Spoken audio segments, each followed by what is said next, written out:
Hi guys, and welcome back to another podcast episode of Everyday Ecom. I'm joined with Guy Heretz. Am I pronouncing your last name correctly? Yes. Yeah, Awesome. perfect. How you doing, my friend? Where are you based? How's it going? Fine, thank you. Thank you for having me. Always happy to speak with new friends and get to know and tell my story. I'm right now in Israel. One of our offices is here in Tel Aviv, and we'll be heading into to Greece in the summer to open our European office. Amazing. Congratulations on that. Thank you. I would love to start with a little bit of your background. How did you get into Amazon e-commerce? And then we could go into RPG and the rest of the stuff that you have prepared. Sure. Okay. So I started my journey in 2015, just trying with drop shipping a little bit. I was actually in the Israeli parliament. I was on my path to be a politician. I studied government and diplomacy, and I knew I'm gonna do that. But I had a friend telling me a little bit about drop shipping and how he was reselling a golf kit and making some interesting money between Amazon and eBay. So this was like my first touch base with e-commerce. But actually, really quickly, that this is really didn't went well for me. I understood there's too much work and not that much income in drop shipping, and you need to work much more. And I came across a course on private label. Studied it. Actually, my wife today was my partner then, so we like even split the course. It was funny, and we went into our first private label as partners. It was a devastating failure. Really, I lost like 30K on my first product, and I had all my reasons to just go and cry myself into the bed, but I really already felt the potential that this model have, and I really fell in love with Amazon, with e-commerce, with private label in specific. So I just took a loan and give it another shot, and all the mistakes that I did on my first product, I tried to overcome it in my second private label, and then I hit my first success. I had like office supplies brand. I was selling it in my peak in like 7 countries, and this has actually allowed me to change kind of my career and start doing other things to concentrate on that. I had also 1 year with my wife in the East, traveling in Asia, in Singapore, in Vietnam, living there also, but also meeting all our suppliers, going to the Canton Fair. So this is actually opened us up to the entrepreneurial world even more. And in 2018, we came back to Israel, and with the idea that I want to do something more. I had my partner Pavel. He was an owner of a Chrome extension for Amazon sellers before you were able to find the reviewer.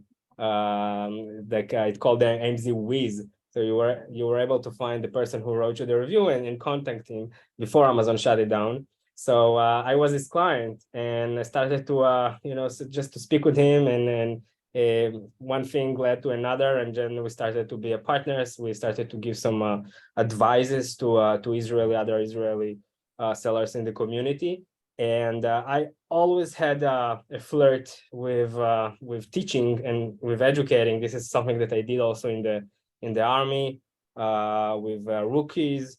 I was a company commander for 5 years here in Israel, and then also in politics. That's what I did. I taught like speakers in the parliament. So it was really kind of my native path into giving services and providing help to others. And then when RPG Ecom kind of was born. Amazing. Yeah, and kind of take us through what you guys are doing at RPG. I know you said you guys started in 2018, but how is it evolved? Who are you guys serving? and just a summary of RPG. Well, in Israel, there was no ad agencies whatsoever. So we figure out that we can differentiate ourselves by providing, first of all, PPC services. And this is how RPG.com was born. We were the first, and still, I think, the last, the only PPC agency here in Israel. And we started just taking into, like, me and my partner, a couple of clients, just helping them one-on-one. And one brought another one. It went from mouth to ears, and then just from one friend to another. And after like a couple of months, we already had to bring in some help and some another PPC managers. And we kind of build ourselves like PPC experts. We then released a PPC course here in Israel that was a huge success, and then much more people came. And then when we figure out that we need to start really to grow, we bootstrapped everything from day one, just doing it by heart. And with the time, it came from bottom up, from the clients, that people wanted more services, they wanted more help. Of course, if we manage PPC for them, they started to ask about creative and, of course, for technical things. And with the time, we understood that we need to transform to a full service agency. And very quickly, it started to be like that. Within 2 years, we jumped from like 3-4 people to almost 20. And we really grow really rapidly. Now I can tell you that it's not always a smart way to scale too fast, and maybe not with organized growth. It's really important also on that matter. And today we actually are doing everything. PPC is still our bread and butter, but it already transformed to a kind of a full account management, because nowadays is just not enough to do only one PPC. It's just one piece of the puzzle. And in the end, if all the other things are not well structured, PPC will not really do the work. So we wanted to be much more hands-on on what is happening for the brands that we are managing. We're managing for around 35 brands in our portfolio, from a private entrepreneur into even public companies here in Israel that have patents and different interesting things. And that allowed us just to control much more on what is being done on the micromanagement. That's actually what we specialize in. And of course, with the time, we understood that creative is actually something that we really need to lean on in order to convert. So we built in a studio, our own studio, and we are making our own creatives, on our own researches, marketing messages, building listings and all other assets. Nice, I love it. I think I could go really deep on each area of being, in order to be successful seller on Amazon. I want to kind of take a step back with your own private label listings. Are you guys managing that? Is RPG managing that, or is it a complete separate entity? Good question. Well, we figure out with the time when all the big money came into the industry with the aggregators. Even before the big money hit the industry, we figure out that we better start to merge our own brands under one umbrella and maybe bring in some money. And we tried to do that on a small kind of capital. We didn't knew that $6-7 billion will flush the industry after a year or two. So we were like playing with small money. It was funny for us, but we actually gathered our own private labels under one roof, brought $1 million, something like that, with of investment, and opened a different company called RPG eCap, e-commerce capital. And actually we started to do their kind of a flipping concept. So we were buying distressed small businesses, boosting some growth there for 18 months to 24 months, and then we just flipped them. We actually did a really great proof of concept in the last July with an exit. That was our first exit from the portfolio. So it's being managed, of course, by the team of RPG.com, because in the end, you're building all this expertise and the management abilities also to enjoy on your own brands, of course. Amazing. I love that. Really smart, and congratulations on those flips. Um, as far as ideal client or target audience, who do you guys like? Is there a category specific that you guys are looking into? Is it revenue specific? What's kind of your guys's area of expertise when it comes to what sellers are best to work with? Yeah, I always say those people, agencies, services that are focused on a specific niche, it's not really something sexy, because in the end, the Amazon game is the same game, no matter if you sell a drug, food or a commodity. It's the algorithm works absolutely the same for each category, and that's why we don't have a specific category we focus on. We have like eye drops, patent eye drops. Then we have cookies and technology and gadgets and toys and just everything from everything.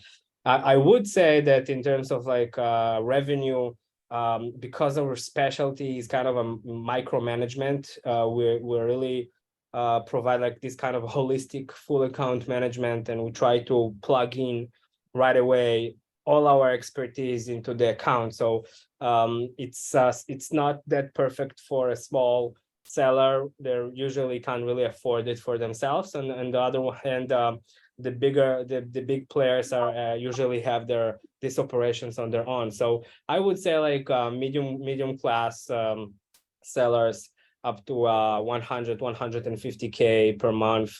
This is something that we really like to bootstrap to help them to hit the next ceiling with our expertise. Nice. Amazing. Yeah, we have a bunch of those at our 3PL. So hopefully after this, we can make some connections and see who can benefit from your guys' help and expertise. Yeah. Yeah, absolutely. I know you mentioned you have not a presentation, but some value adds specifically on storefronts. If you would be kind enough to share your idea, your knowledge on storefronts and how you guys are utilizing, that would be really, really helpful. Yeah, actually, this is a topic I really love to talk about in last months. I had the ability to research this and really dive into it, as I'm presenting it also in Europe next month on the stage, one of the conferences. And I wanted to, when I was asked what I'm going to speak about and assess storefronts, I really was looking for an asset or a tactic or a strategy that is usually neglected or not enough respected, or and people are not really leaning on it. And I think storefront is a good example for this, because with the last years, if you think about it, there was an influx of so many softwares and so many solutions and so many like advanced tactics. And in the end, when people are asking me what works best right now, I always say going back, like old school tactics, the basics. People forgot about that. Like people are looking the short way, always the short ways, the cut ways on getting reviews, on scaling, on going to page one, and they forget about the fundamentals. And the fundamentals in the end is like really high-end listings. It's really good product, is investing in the quality, SEO. These kind of things are being neglected.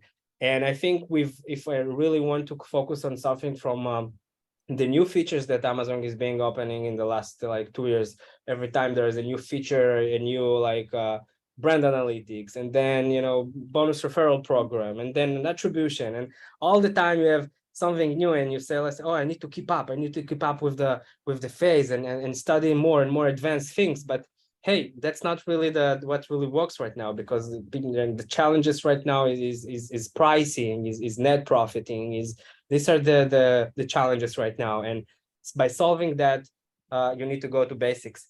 But if I need to focus on one thing from these cool new features that were open up, maybe storefront is the most underestimated asset. And we had the ability in the last year to build a lot of storefronts and to structure them. And we see that if you really invest in your storefront, it's actually an internal traffic source that people are not really utilizing. First of all, it's the only place on Amazon where you have no competition. This is like the only place if you know the buyer is lands on your storefront, there's no advertising, there's no other competitive offers there. It's just you and him, and you have the option really to sell. And people are not really doing that. And actually you have almost no limitations in storefronts. You can build a lot of like pages and landing pages and sections and collections and really structure it and do whatever you really want. So some tips, like 2-3 tips about that is, first of all, think out of the box. Like don't do whatever your competitors are doing, and don't repeat the number one mistakes, which is taking your creative assets from the product images, like from your UBC or the product images, and just copy that and put them in the storefront just because you need to, right? And mark checkbox, I have a storefront. No, invest a little bit in it, and also do other things that you are not able to do on your storefronts, on your product page, at least not a lot. So yeah, for example, videos, GIFs. You could put a lot of user generated content, reviews of sellers, different things that really can sell. And there's also one tip for those that have only 1, 2, 3 products, and they usually say, what should I like invest in a storefront if I have only a couple of products? So first of all, it's not really something only for, of course, it's if you have a big line of products, it's much more easier to you to gain also sales from the storefront and cross-selling. But if you have just 1, 2, 3 products, just add all those things, like do a sections that called bestsellers, then about us, about the brand, content, reviews. Just call in the header to the sections in different ways. Like if you have a website, imagine a website of a patent or a device. Usually there's only 1, 2 products there, so you can really research how those websites are structured and just copy paste it. Also, you can drive traffic today really easily and really also put some tags. It's called tags. So in PPC we call it attribution. In storefront we call it tags. You can create your own tags and drive traffic from social media into the storefront. And actually, all the statistics, all the metrics are being calculated from the storefront separately in something that called Store Insight. And Store Insights, you can come to this section from 2 different ways. One from the PPC campaign manager, and the other one is just from the store section where you can edit your store. Next to it, there's a button called Store Insights. And actually, people get inside and they see some statistics, and okay, it's like PPC, really familiar to PPC statistics, but it's not. You can actually see there where are the most clicks go to into your store, in which sections, on which pages, what is being promoted and bought the most out of your store. If actually there's attribution link from the store to the listing. So if somebody jumps into your store and clicks on a product, you can see what is being sold as a traffic from internally in your store.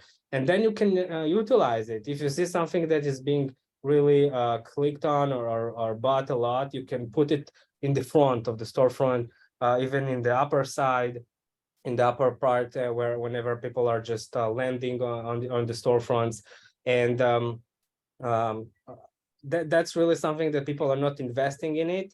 It from our experience, it can add a couple of hundreds to thousands dollars to your revenue just by, you know, cross-selling and making some smart moves there. Because in the end, if a buyer already clicks on your storefront and he comes there, just do your best in order to convert him.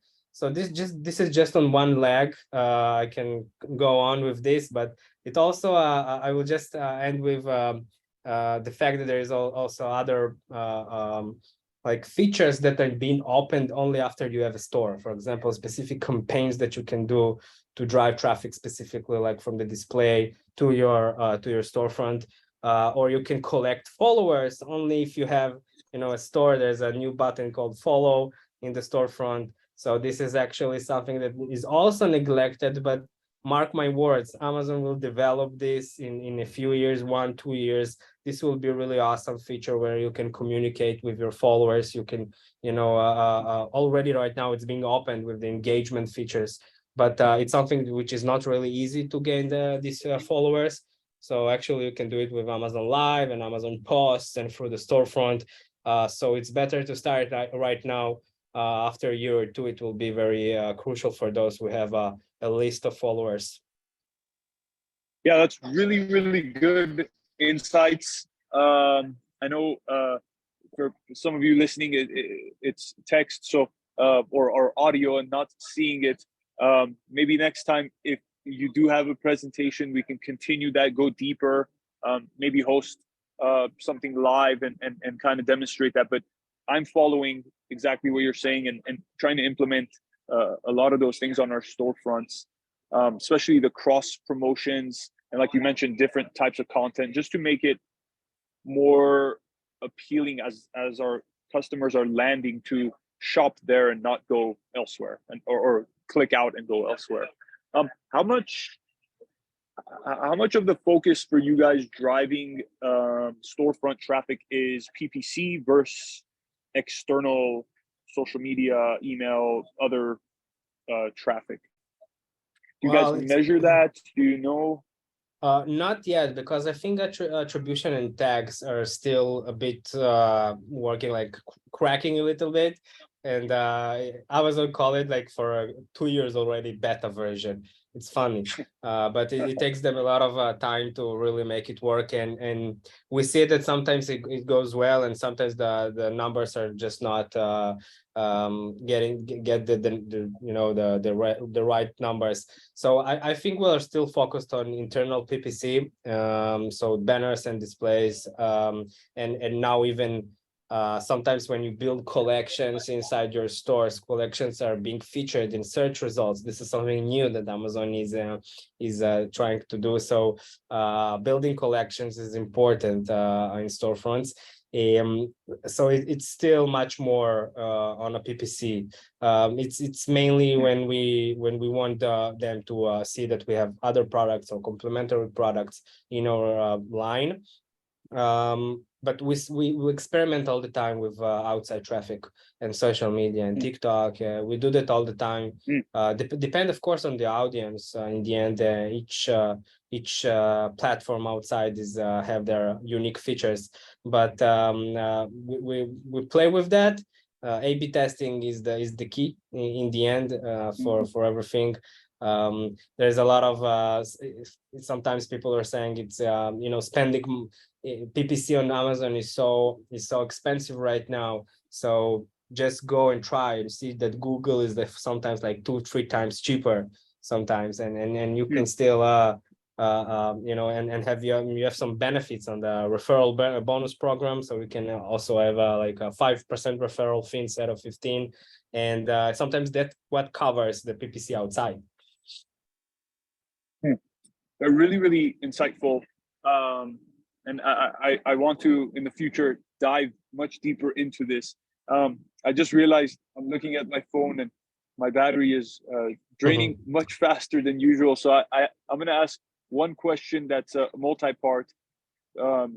Following up on everything that you're saying, what's your guys' superpower when it comes to, let's say, any brand, any client comes to you and says, we need help with XYZ.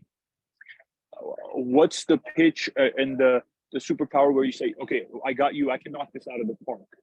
And then following up on that, how can my network, other people listening, connect with you guys, and kind of if they have questions going further into this, where can they network and connect? Yeah, well, our superpower is actually connected to what I said before about our approach to management. Like this kind of holistic management that covers everything that is crucial in operating a store. And actually, you know how agencies are profiting the most? Like the model of agencies is delivering usually the minimum, efforts and services to the maximum number of clients. This equation usually how it works in agencies. Otherwise, it's really difficult to profit in this business. So actually, our psychology here is the opposite. We are over delivering in almost every aspect. And I think this strategy, what wins for us on the long run. Whenever a new client comes in, we actually plug in like 5-6 people from our agency, and on each separated expertise. So there's a PPC guy and a brand manager there, and an analyst that goes for the numbers and sees everything. Somebody that does the creative, of course, analysis and auditing, logistics, supply chain, everything that is really crucial kind of to analyze. We come up with this huge audit and a strategy, like a working plan, and say, okay, you make right now 50K, we can double it if we just do this and this and this, and we put some like a targets for ourselves and measure ourselves every single month. And we just based everything on micromanagement. Like in the end, we're getting our hands dirty instead of the brand owner making him focus on growth, on bringing in more inventory, bringing in more capital, bringing in more new products. And that's I believe our superpower. And add to this that we do everything internally, like the creatives and everything that I mentioned before. And once you do that, you just really take the reins on everything. You have much more control on the results and what we are doing. So it's not just talking and saying, we're also delivering on ourselves. People can reach us on just you see here the RPG ecom everywhere on my screen. So just put RPG ecom on Google and you will or any social media, and you will meet us. And you see us and you can and approach. And of course, usually what we do is giving like free consultancy. And I need I see like hundreds of ASINs per week with my team. So I need like 10 minutes to actually give you like some insights about what we can improve in your listings or in your store. And it's usually sum ups to a nice strategy. So you can look at us and we, of course, we can help you with everything that I just mentioned. Awesome. I love it. I'm gonna test, put your guys' Google skills to the test and search RPG ecom, see if you guys are coming up on position 1, page 1, and put those SEO skills to the test. But I'm just kidding. I'll put the links in the description below for you guys interested. I would highly recommend reaching out. I'll also connect you with a few of our clients after this is published, and hopefully we can have something beneficial come out of this and move forward together. Thank you for having me and for your time. Awesome. Absolutely. We'll chat soon, Guy. Thank you. Thank you, Guy. Bye. Bye.